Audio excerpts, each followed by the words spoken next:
Welcome to Engagement Programs, How to See Success by Getting Managers Bought In. Like you heard, I'm Skylar, and I've got Erica with us today. I am lucky because I get to spend sort of years researching this stuff, like we said, to sort of use that research into our own product, but I also get to talk to our customers to see what's working. But I love days like today where I get to sit with Erica. I mean, Kazoo is about 6 times bigger today than when I started. And so Erica not only sits on the knowledge that we have and we take to the industry, but gets to use it firsthand with us. So anytime I get a chance to sort of catch up with her, just her insights with our programs personally, as well as the things that she studies, outside of Kazoo and her involvement with the Neuro Leadership Institute, I think it's fascinating. So I'm kind of geeking out myself. Erica, thank you so much for joining me today. Yeah, thank you. I'm looking forward to speaking with everyone today. Yeah. And on that note, just a quick sort of preview of what we'll get into. Engagement programs mean so much, but we have it right there in the title. So we want to sort of zero in on what we mean by that a little bit, as well as, again, this notion of a tension maybe between HR and managers. We kept the title of this one pretty simple deliberately because we think this is something that maybe caught a lot of your attention. I know we've sort of dealt with, our customers sort of deal with all the time. So pretty straightforward, but we want to, really get in depth on that and sort of dig into it today. And finally, we want to hopefully give you some actionable advice, some great things to think about, walk away with after today on getting that buy-in and seeing success with these programs. And then time permitting, hopefully hop into a little bit of Q&A. So that said, let's do it. Great. And talk about defining the programs. Yeah, thanks again, Skylar. And I have to admit, when I first saw the word engagement for this webinar, my first question is, how are we defining this, or what are we actually talking about? And it's because one of the things that I have noticed is that the word engagement has been used really liberally in our industry. And I can't tell you the amount of times I have been talking with my HR peers, and they mention that they are struggling with engagement. And when I ask, how are you defining that, or what is the purpose of the program, I often don't get an answer or a confused look. And so moving on to the next slide, there we go.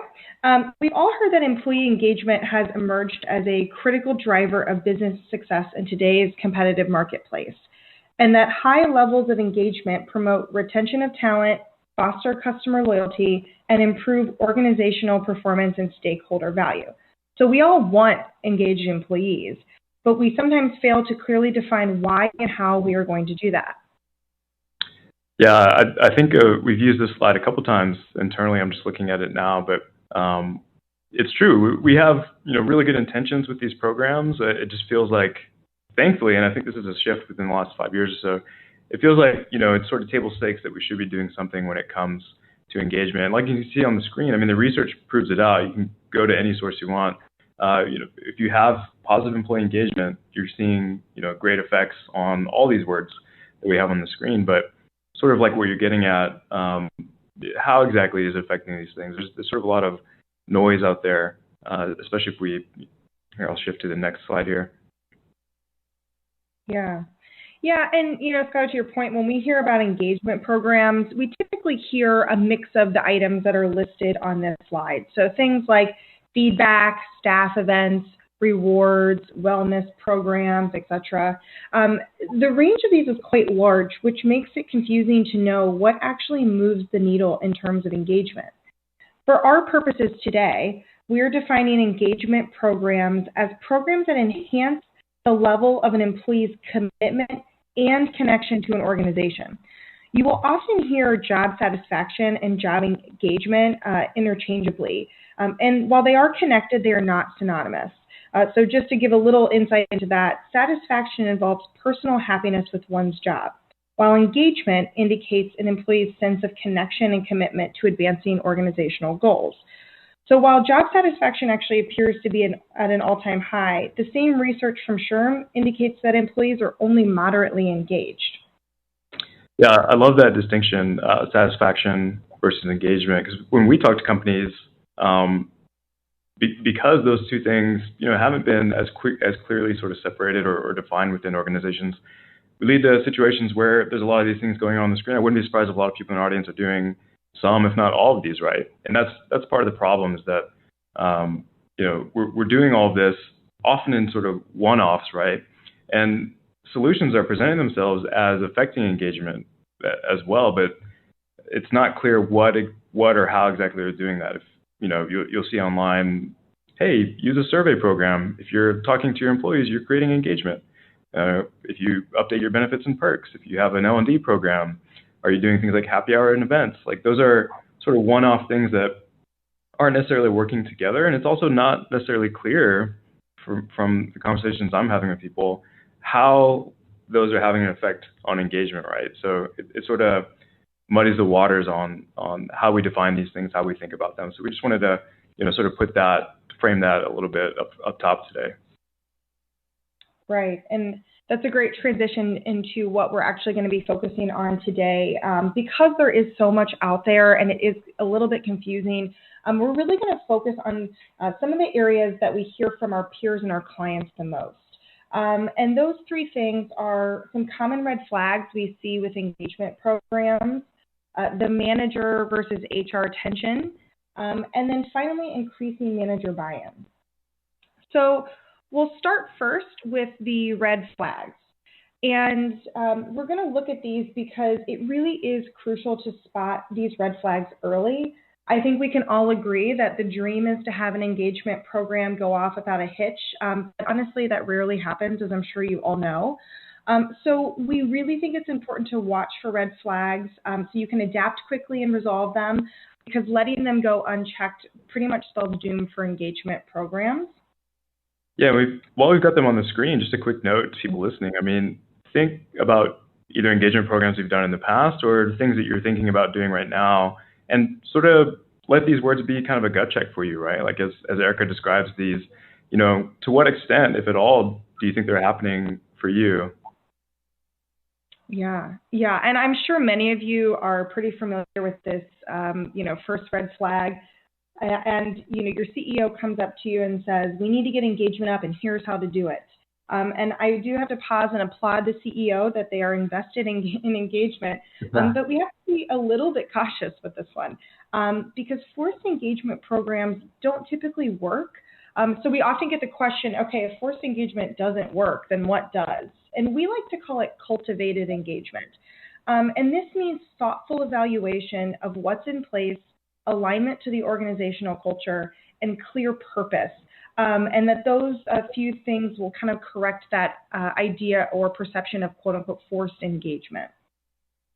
Yeah, those quotes there are sort of doing a lot of work. I mean, just to be clear, sometimes people really weren't even aware that this was going on. This is not necessarily sort of an edict from the top down, but if you catch yourself seeing participation lag in some of these programs and you're routinely sending that, sort of gentle nudge even in a newsletter or another form of communication. Don't forget, we have this program. Like, don't forget to, log your recognitions. If you're doing even those sort of gentle nudges, right, that's exactly what we mean by this first red flag. If that's happening to happen routinely, you're not seeing the adoption that you should be. That's sort of a red flag about your current engagement program. Yeah. Great. And the next red flag we're going to look at is inconsistent adoption. And we see this all the time. One department or one group are champions of a program, while others don't participate at all. And to a certain extent, this is natural, that you will tend to see some differences in engagement across departments. But if there is a big discrepancy, go straight to the source. So we recommend talking to the managers and employees about why they aren't adopting it. Are there barriers? Is the leader not advocating for the program? And asking some questions to understand better why they aren't using it. A lot of times it's not they just don't want to use it. It's that there are other issues in the way of them being able to utilize the program. So these aren't one size fits all, but you definitely want to look at, given some slight differences, how can we increase adoption across the organization? And then our final red flag is probably the most obvious, but we put it up here, is if there's just a lack of results. And this may be why many of you are actually on the webinar today. You just aren't seeing the needle move the way that you wanted it to. And there may be a few reasons for this. So back to an earlier point, was the goal of the program clearly defined in a way that it can be measured? Was the purpose communicated? Are managers bought in? So definitely, we get to see this come up from time to time, is that the program goes off and it feels like it's going off without a hitch, but then there just really isn't results to show if it's working or not. So those are really sort of the three big red flags that we tend to hear about quite often. Yeah, and just a note on that last one. I mean, if that is the reason you're here today because you're actively monitoring that, that's great. It really means that you're seeking solutions for how to affect that. But you'd be surprised how many times we talk to companies and they invested in these programs because of some early warning signs they saw or results of some surveys or some different metrics.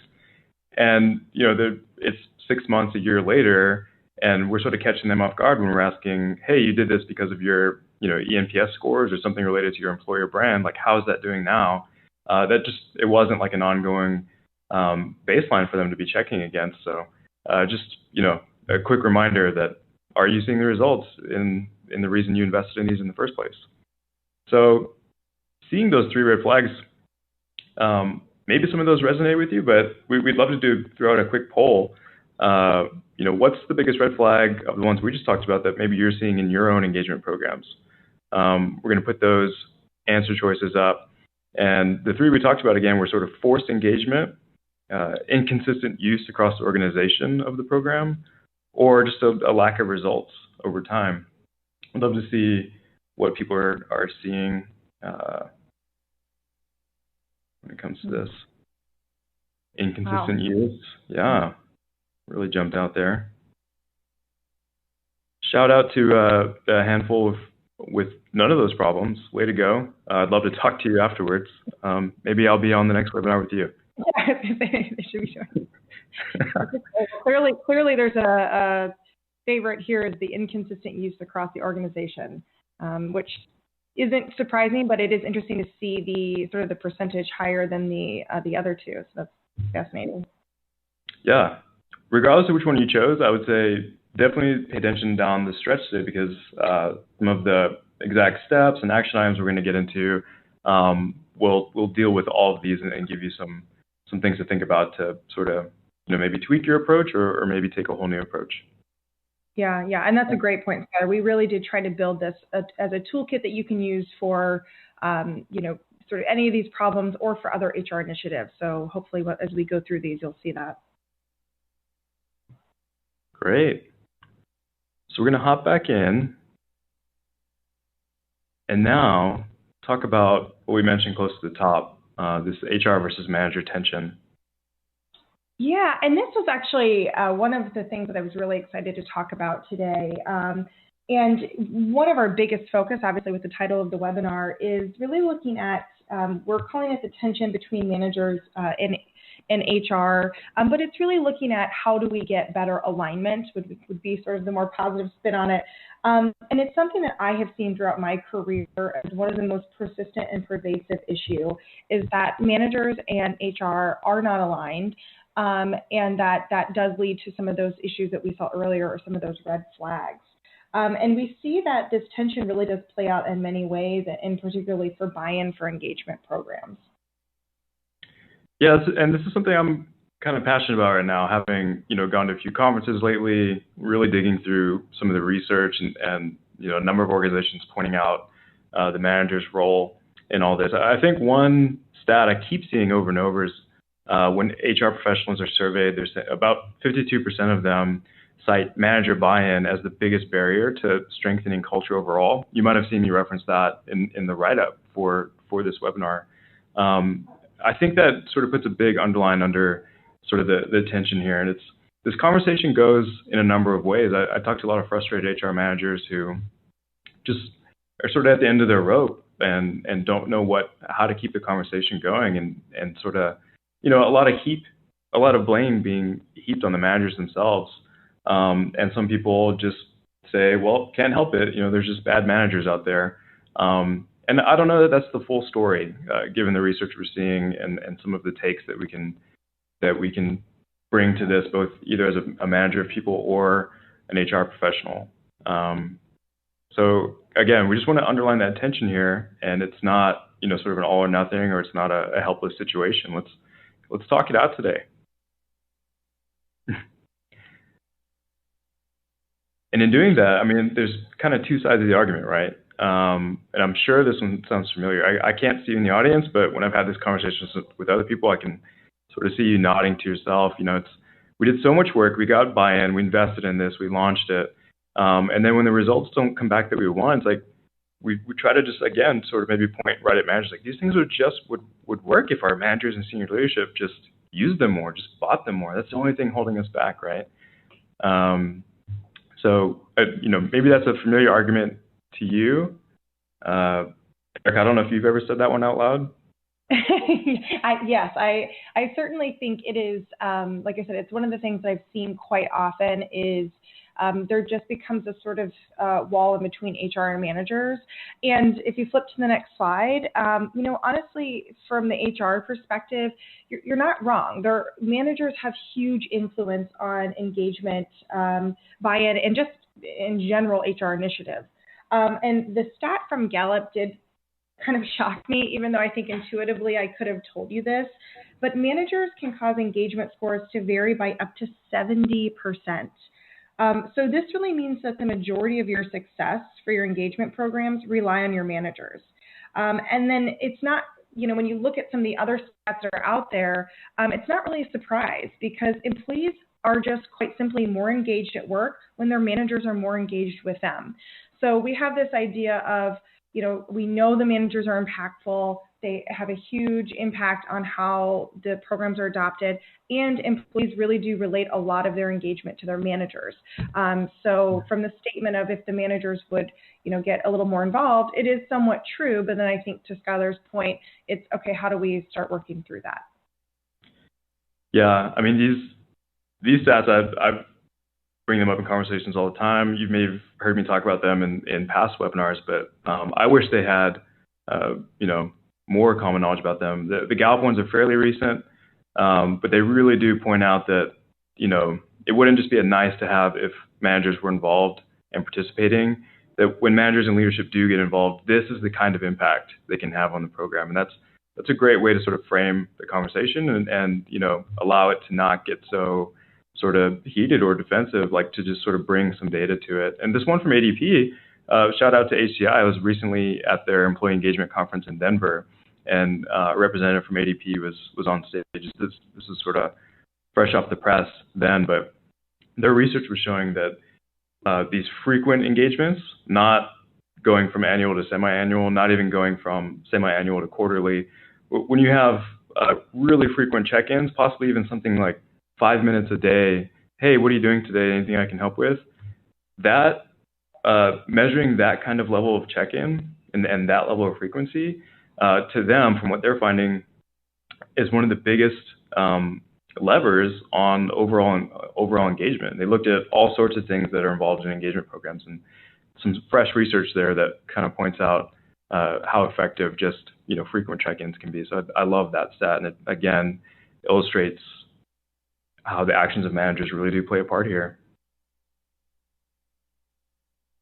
Yeah, that's great. And then when we look at the other side, and I have to say, I don't think I would be a proper HR person if I didn't provide an objective, balanced perspective. So we want to look at the manager's perspective here. So we know that manager buy-in is critical to your engagement program. So the question is, why the heck are they not helping us implement them? Well, here's what we, and I'm sure you too hear from managers, is I just don't have the time, or I'm not even sure how to do these things. I think we can fundamentally sort of agree that most managers really do want to do well. They want to be good managers, but they just sometimes feel that they don't have either the time or the tools to engage with their teams. And a lot of times they aren't wrong. So I would encourage you to do an audit of the support systems in place for managers.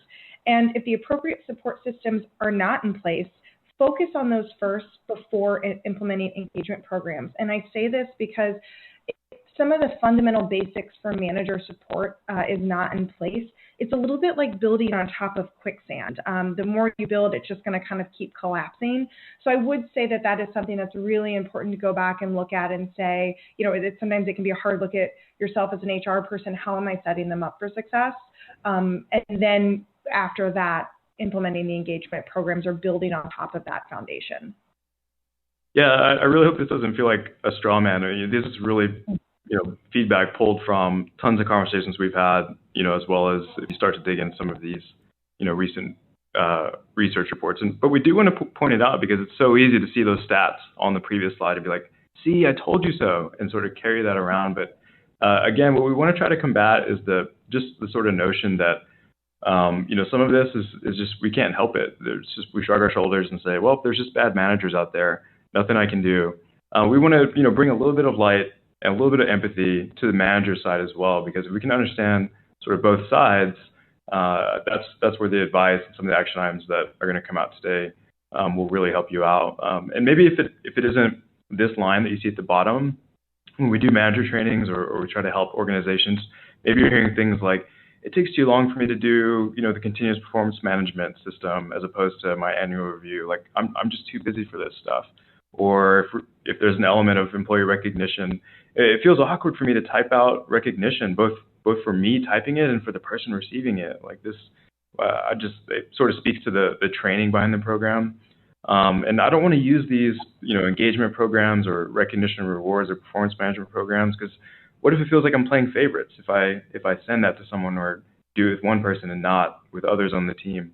Like, these are all really common sort of pushbacks we hear when doing these kinds of trainings that, again, speak to Erica's bigger point of them maybe not feeling equipped or not feeling like they don't have the time or training, which are all solvable problems. Yeah, and I think that takes us to sort of our next section, which is, so where do we even start? And with this, we really recommend 3 simple things to get started. And the first is to, again, do an assessment with your managers to see if they feel equipped and supported, to sort of our previous notes before, is that we really need to make sure that they are set up for success and are able to help kind of carry the torch of some of these programs. And then second, we recommend building a business case. And when I say building a business case, I mean building a business case with your managers. So most of you have probably already built a business case and vetted this with exec teams, but I think we kind of forget that they may not know what this program is or what its intentions are. So help them understand the goal and impact of the program. And then the third item here might seem a little out of place. So this is something that's somewhat intentional, and Skylar will talk about that here in a second. But many times engagement programs aren't successful, not because they aren't good programs, but because, quite honestly, it's a change. And as many of us know, most humans are generally resistant to change. So if you think about getting buy-in through the lens of change management, you might be more successful in getting that support from your managers. The lens of change management is really where we're going to spend the rest of the time in the webinar, because we think that this is where you can really help move the needle in getting that manager buy-in. Yep. A couple quick notes, hearing you talk through that. One is that surveying your managers aspect. It's really simple, but you'd be surprised at how effective it can be at, pointing these programs in the right direction. One anecdote I'd love to talk about is a financial group that was working with us. And they had sort of the same problem. It's like they're sort of shrugging their shoulders and saying, this stuff should be working. So is it because we have bad managers or people just not involved? And so they did sort of a baseline survey before they invested in it to just ask straight up, do you feel equipped to, and it was, some of the aspects of the program, like to recognize my direct reports or to effectively evaluate their performance. And just asking that question, they got a response sort of in the low 40s that people felt like they were actually equipped. So, that easily helps justify, rolling out a program or maybe investing in some technology. And then year over year, that number jumped to just under 90% of managers saying that they now felt equipped to do that. So again, survey your managers. It's that easy, and it can help give you that sort of, confirm some of your suspicions about what might be going on. And the last thing, I totally lit up, Erica, when you first started talking about this, because change management, at least in my mind, has, often a negative connotation. You're sort of shielding the organization from, some bad news or some massive change, and you're trying to, guard against uncertainty or things that might lead to people being actively disengaged, right?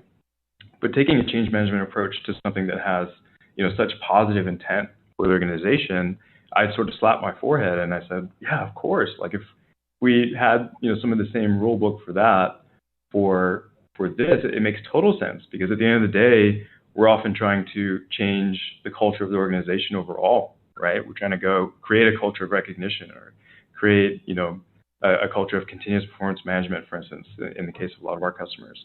So, why not pull some of the plays out of your change management playbook in order to, set it up for success, right? Yeah, great. And when we go to the next slide, we'll see actually some 8 steps for leading change with managers. And I'd like to start off by saying that I adapted this from the change management model that John Kotter created, which is called 8 Accelerators of Change. And the nice thing about this is, as I mentioned a little bit before, is it's pretty agnostic. This can be used for a ton of different types of initiatives. So even if you're thinking about a different rollout for a different type of program, this could help you. So I do encourage you to take it and use it however it's most useful for you. And if you want to read more about it, there is a great article on Harvard Business Review that summarizes this, and it's called Accelerate. So I just wanted to give the proper call out to John Kotter for his 8 steps of change. And you can see here the 8 steps are creating a sense of urgency, building a guiding coalition, forming a strategic vision, enlisting a volunteer army, enabling action by removing barriers, institute change, generate short-term wins, and sustain momentum. So what we'll do next is kind of go through each one and how you can use it to help get buy-in from your managers along the way. Yeah, again, as we touch on these steps, take note on not only what this step is, but, possibly think through some ways real quick of how you are or aren't doing this currently when it comes to engagement programs or programs that you're about to roll out. And again, hopefully that'll lead you to some, actionable advice that you can use starting today. All right, let's jump into step 1. Great.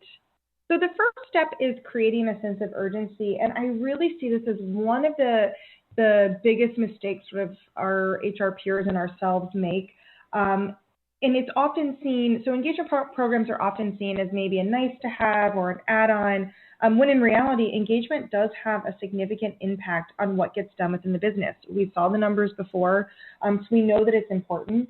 And if there's no sense of urgency, I would argue personally that it's probably not that important then. So I would encourage you to think about what is the urgency here? Why are we doing this? And I do want to note there is a little bit of a difference between, or I should say maybe a big difference between chaotic urgency and thoughtful urgency. And those are 2 slightly different things. And I do want to call that out because I think sometimes when we hear urgency, we think of hurried, and it's more of a thoughtful urgency. Yeah, I don't know if there's any more to elaborate on there, but I love that notion of chaotic versus thoughtful, and you've got me sort of searching my life for what sort of chaotic urgency is is present elsewhere. But yeah, you can see how bringing that to sort of the rollout or messaging of this maybe doesn't resonate the same way, especially with managers or employees, as opposed to the thoughtful urgency. Like here are the reasons we're doing this. It could be we heard your feedback. It could be because this touches on, like you said, something integral to the business.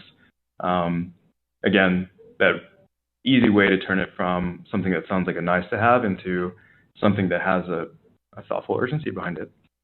Yeah, and it's actually internally sort of one of our values is be quick but don't hurry, and that's what I think of when I see this is move quick but don't move so quick that you trip over yourself. So that's kind of what that distinction is for the chaotic versus thoughtful. Nice. Yeah. Okay.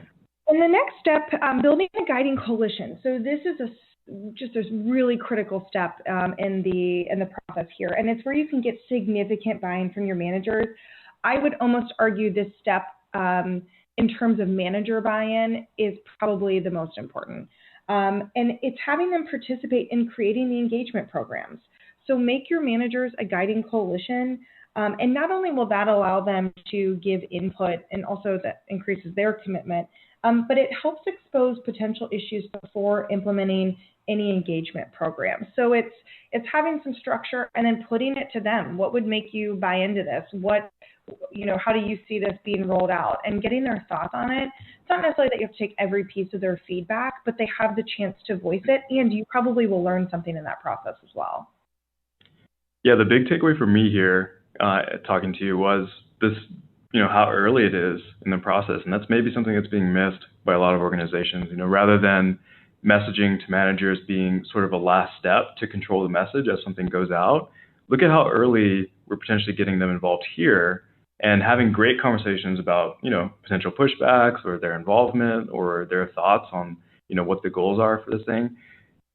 Getting that loaded up front allows you to have those conversations now, but also, like you said, is a really organic way to lead to, or buy-in from managers, as opposed to, hey, this launches next Tuesday, here's what you need to know, and you've sort of bypassed any potential conversations they might have or pushbacks they might have.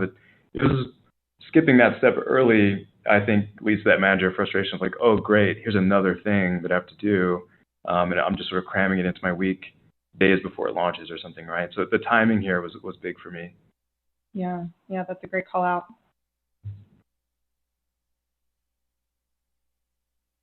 And then the next step is to, once you have your guiding coalition, is to create the full strategic vision. Now, I'm saying full with a little asterisk here, because hopefully you already have some vision, and then it's been refined in this step. So you have an idea, you get some input, and then you sort of refine that vision. I would caution here to not be too tactical. What you really want to do with a strategic vision is help build urgency and relevancy.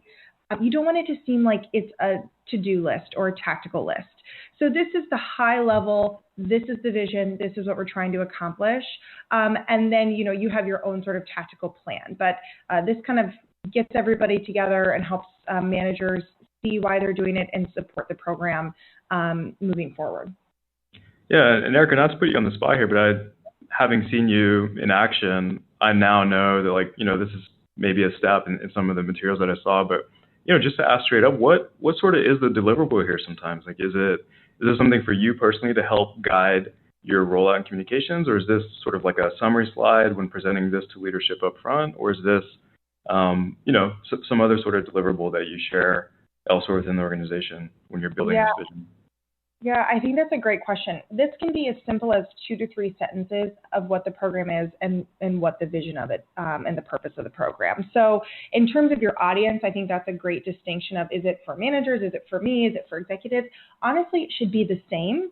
Now, the vision should be the same, and then there may just be a call out with managers of, hey, we're doing this program to increase retention, and for managers, that means X for you, So I think that there can be some slight customization based on the audience, but really the vision is the vision. So it's a few sentences, here's what we're trying to do, and it should be, somewhat a little inspirational, a little urgent of this is why we need to do it. Exactly, yeah, that last point. If nothing else, even if it's something that's only for you, if nothing else, you've equipped yourself to have a great answer for why, no matter where that comes from in the organization, if you're taking this step. I love that. Yeah. Great.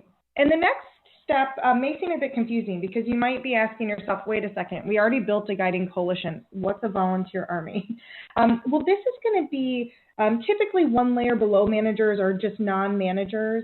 So ideally, if we have our guiding coalition of the managers, then we get another group of people that can really help spread the word to their peers.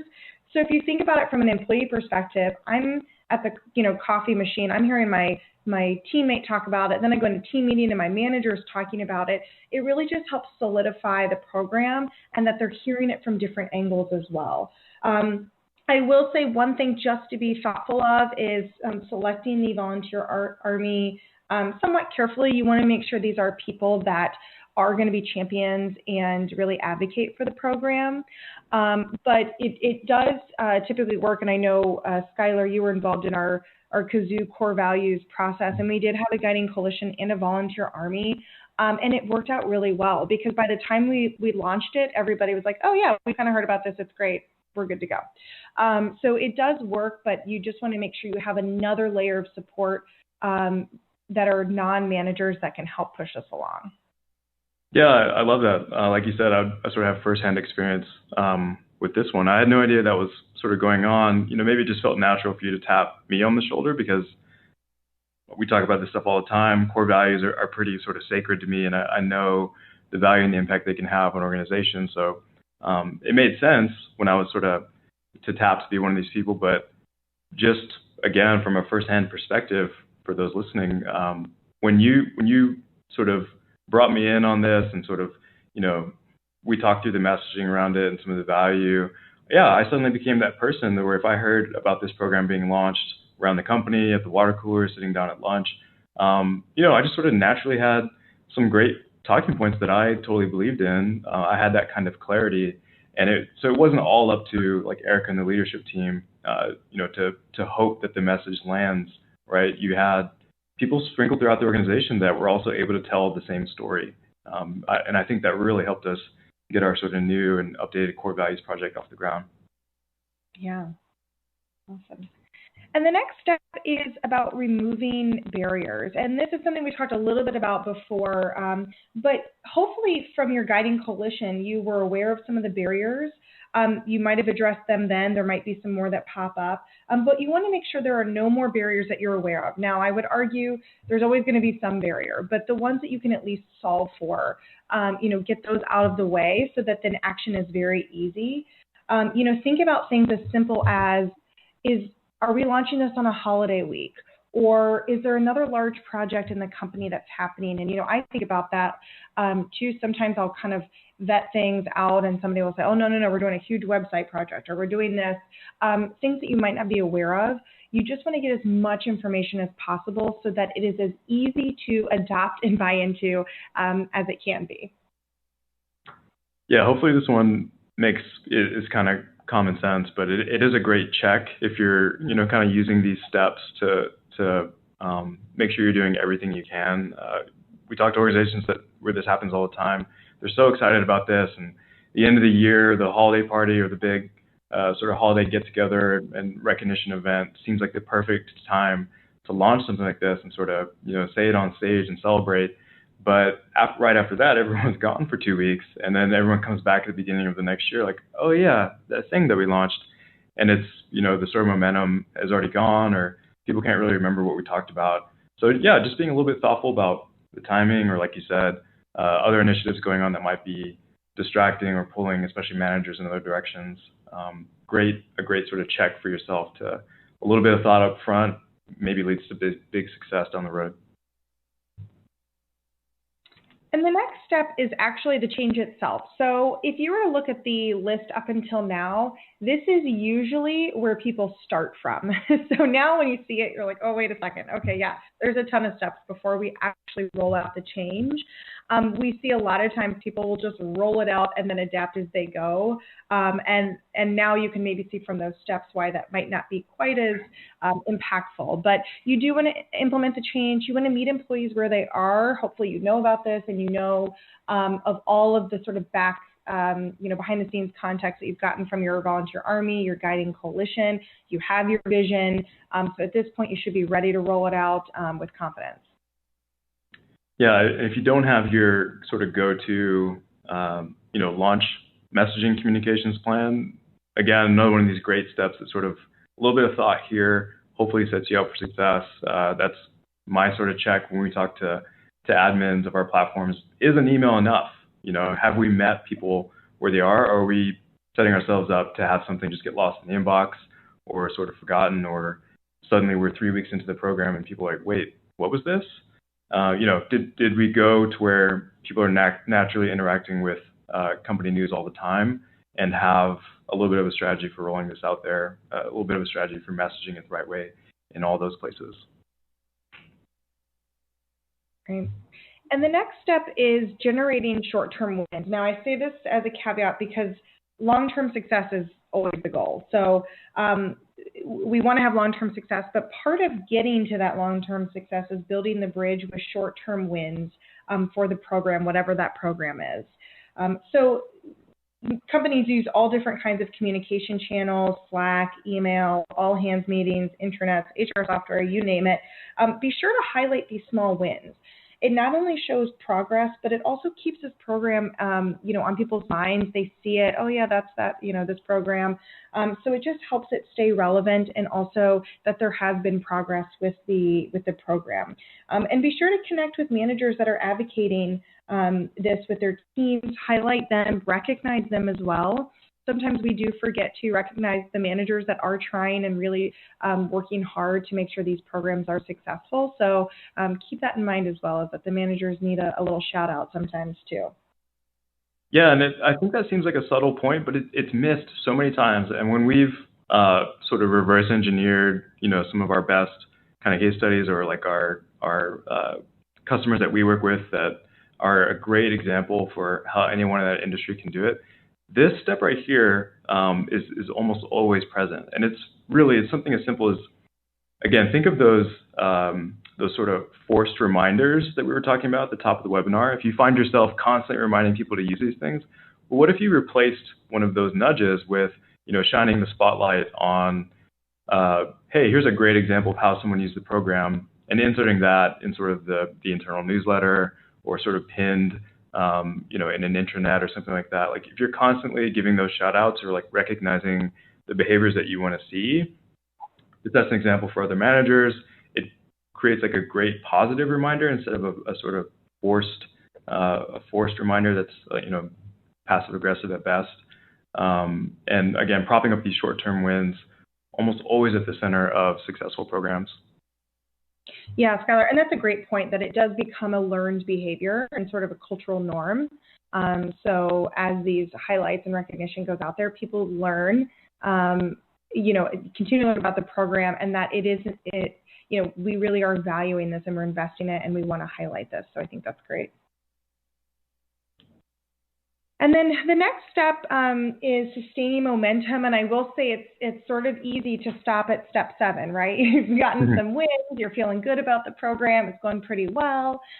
You want to make sure that you do sustain that momentum. Continue to refine and refresh your program, whatever the timeline is. So some of these might be shorter timelines. So it just, you can adapt it to whatever makes sense for you. But you want to check in, you want to evaluate, keep it updated. You don't want to necessarily keep the same thing over and over again, so just continuing to refine it. And I would argue you can just go right back to your guiding coalition. So, maybe you do a 6-month check-in, go back to your guiding coalition. How are things going? Do we need to tweak anything? And then kind of popping back up to sustaining momentum will really give you a nice life cycle of these programs. Yep, often forgot step, but over time, this is the one that can really, set the chart down and to the right in terms of sort of uses. We have so much, you see that great positive momentum coming out of it, and then weeks or months later, usage falls off. It's usually because of this. So if nothing else, if you can set sort of a mental check for yourself today to set up these sort of, check-ins on your calendar, like look at metrics or look at areas you can spruce things up, or to gather feedback about the program. I mean, shout out to our customer success team. There's a lot in our platform that allows people to have, very specific, very customized rewards, recognition, experiences, or a very specific way that they handle continuous performance management with their employees. It's great to get that set up, but we're actively encouraging and sort of involved in the process of, okay, it's been a quarter, it's been 6 months. We took a guess at some of these custom setups thinking that they were going to resonate with employees. What is?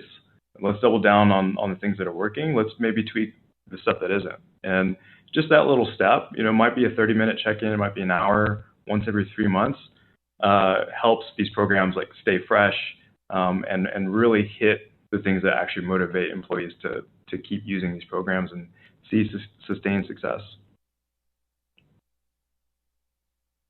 All right, that was all 8. It was a lot of numbers there. Hopefully you wrote down some things that you can use. I told Erica when we got through all 8, I would take a stab at sort of a recap of the steps.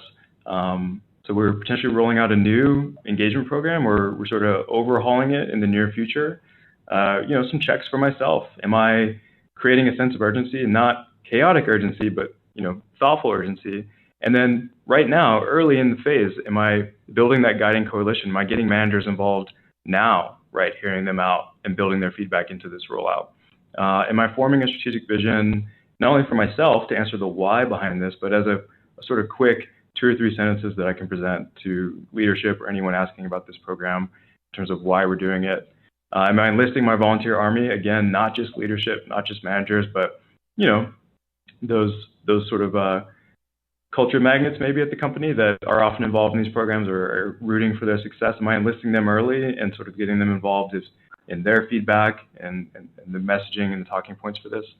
Am I being a little bit thoughtful and removing barriers, be it the sort of timing and the schedule of when this is rolling out, or other things going on across departments of the organization that I'm just not launching a program in the middle of? Finally, am I being a little bit thoughtful about how we institute the change here, how we roll it out? Am I going beyond just an email that might get lost in the inbox? And am I propping up those short-term wins, or generating short-term wins, possibly by propping up or recognizing the people who are using it successfully in the short term? And finally, am I making sure that I don't just set it and forget it, right? Like those sort of ongoing check-ins to sustain the momentum and keep this program a success. I'm thinking about it this way. Again, think about it. We've dealt with a lot of those pushbacks that we talked about at the top. We've gotten managers involved early and often to make this something that is effective for them, that they can use for their teams, and then hopefully that everyone can see sort of the greater good that will come out of this, right? Much different than just the sort of end of year, hey, we're launching a program, here it is, deal with it. Not saying that's how it goes, but you can see how sort of drastic of a difference is of maybe a classic rollout of a new tool or program versus, framing it in this light of being a change management procedure. We see it work all the time, and again, I've seen Erica do this firsthand here at Kazoo with great results. So it's awesome to sort of share how it works. I thought that was great. How did I do, Erica, with that recap? You did great. You did great, Skylar. All right. Well, you can have me start rolling these out if you want. I'd be happy to bring you in to help roll out some of these. Given the steps that we have on the screen now that you just heard, and maybe some of the research that we talked about up top, we wanted to sort of, put a bow on this with one more quick poll question. Maybe some of this was common sense. Maybe this was sort of new today, but, given some of this info, we are coming up on Q4. Sometimes this is a great time that companies are thinking about instituting these kinds of changes. Do you plan to maybe update your engagement program? We'd love to just get some thoughts for people sticking with us. We'll see what everyone's saying.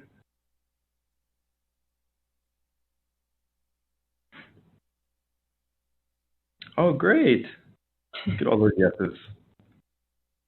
Okay. And again, shout out to the No We're Goods. If nothing else, follow up with me afterwards because, we'd love to talk about your success stories as well. And thanks so much. And that takes us pretty close to the top. We wanted to save a little bit of time for Q&A. So, Holly, I don't know if we've got any questions coming in. Hey, Skylar, yeah, we sure do. And so let's start off pretty early in the presentation. I know that you guys were talking about how the term engagement has been used maybe even too widely. So, question from Beth asks you to please restate the definition that Kazoo uses for employee engagement. Sure. So we define engagement as programs or initiatives that enhance the level of an employee's commitment and connection to the organization and the goals of the organization. So for us, it's really about commitment and connection. Yep. All right, cool. Thanks for repeating that. So maybe a little tougher question now comes from Frederick. So what would you say is the best way to go if the institution's leadership is not supportive of the change, but only accept it just to look good to stakeholders? Oh, we hear this a lot. So it's what I'm hearing is it's a check the box sort of exercise. So I think, in my opinion, I go back to some of that data and some of those statistics is that I think if leaders understood how much some of these programs can influence, stakeholder and organizational value, they might have a little bit of a different lens on it. So I think a lot of times when we hear this, the managers are, or the leaders, I'll say, are pretty blunt in that they think it's quote unquote too soft, or it's just an add-on, or hey, other companies, we saw this on, a website somewhere, we need to do it. So I would really go back to some of those really impactful statistics that show that these engagement programs really do affect the business, not just the HR side of things. They affect how we are actually producing, how efficient we are, and how people are using their time and contributing back to the organization. So I would really try to make a strong business case for getting them a little bit more invested in it once they see how it can actually impact the business overall, not just the HR function or the sort of experience portion for the employees.